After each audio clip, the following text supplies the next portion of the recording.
ইন্না লিল্লাহি ওয়া ইন্না ইলাইহি রাজিউন।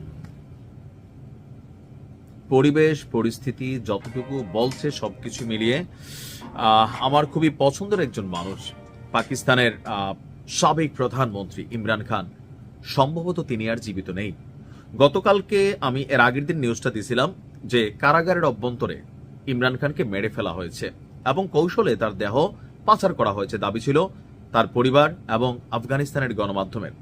এরপরই কালকে আমি আরেকটা নিউজ দিয়েছিলাম, যেটা আমাদের মিডিয়াতেও আসছে, যে জেলের বা কারাগারের অভ্যন্তরে রাওয়ালপিন্ডির যে আদিয়ালা কারাগার আছে সেখানে তিনি বাইচা আছেন, ভালো আছেন, এমনকি পাকিস্তানের প্রতিরক্ষা মন্ত্রী কথাগুলো বলছেন। আমি ওই ভিডিওতে বলছিলাম যে আসলে এটার এগেনস্টে কোনো ডকুমেন্ট আছে কিনা। আজকে ইমরান খানের ছেলের বক্তব্য শুনে যেটা মনে হয়েছে, বা সার্বিকভাবে যেটা মনে হচ্ছে, ইমরান খান যে বেঁচে আছেন, বেঁচে থাকার কোনো অস্তিত্ব বা প্রমাণ নেই। তার মানে ঘটনা যেটা ঘটছে, রটনা যেটা রটছে, এটার মধ্যে সত্যিতা চলে আসতেছে। আমরা জানি না তিনি কোথায় আছেন। এখন দেখেন, এত বড় একজন মানুষ, ওনার সাথে ওনার বোনদেরকে দেখা করতে দেওয়া হচ্ছে না, ওনার ছেলে তাকে দেখা করতে দেওয়া হচ্ছে না, ওনার স্ত্রী তারা দেখা পাচ্ছে না, দলের নেতাকর্মী তারা দেখা পাচ্ছে না। সর্বশেষ তিনি কেমন আছেন কারাগারের অভ্যন্তরে? কারাগার সরকারের কন্ট্রোলে থাকে, প্রশাসন সরকারের কন্ট্রোলে থাকে। এখানে বাংলাদেশ হোক, ভারত হোক, পাকিস্তান হোক, এগুলো একটা সিস্টেমে চলে, কারণ এখানে কেউ এত বড় ঘটনার মুখ খুলতে চাইবে না। গতকালকে থেকে আলোচনায় যে ইমরান খানের ছেলে কাশিম খান, তিনি এই দাবি করেছেন যে তার বাবাকে শেষ করে দেওয়া হয়েছে। এটা 100%। কিভাবে? তার বাবা টানা 845 দিন ধরে কারাগারে ছিলেন। গত 6 সপ্তাহ ধরে তাকে একটি ডেথ সেলে রাখা হয়েছে। কোনো সদস্য তাদের পরিবারের তাকে দেখতে পারছেন না, এমনকি আদালতের কাছ থেকে তারা নির্দেশ আনছেন। এটা মানে থাকে না যে আমি নিজে নিজে গেলাম, গিয়ে আমি আমার বন্ধুর সাথে সাক্ষাৎ চাইলাম। নো, ইমরান খান কোনো হালকা ক্যারেক্টার না।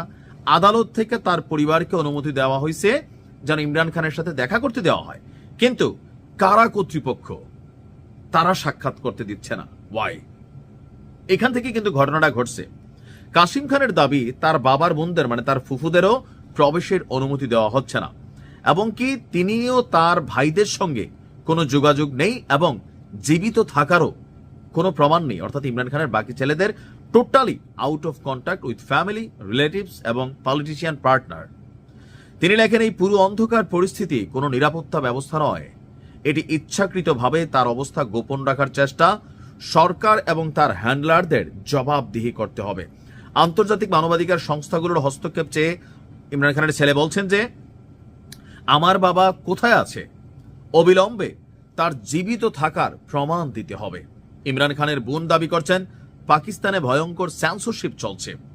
তিনি গণমাধ্যমকে বলছেন সাংবাদিক এবং মিডিয়া মালিকদের আটক করা হচ্ছে, ভয় দেখানো হচ্ছে। পাকিস্তানে সেন্সরশিপ এতটাই কঠোর যে মিডিয়ার মানুষদের ধরে নিয়ে যায়, তাদের এত চাপ দেওয়া হয় যে ছাড়া পাওয়ার পর তারা আর কিছু বলতে পারে না। এই পরিস্থিতিগুলো মনে হয় আমাদের এশিয়ার মধ্যে খুবই কমন, লাইক সিঙ্গাপুর বাদ দিলে।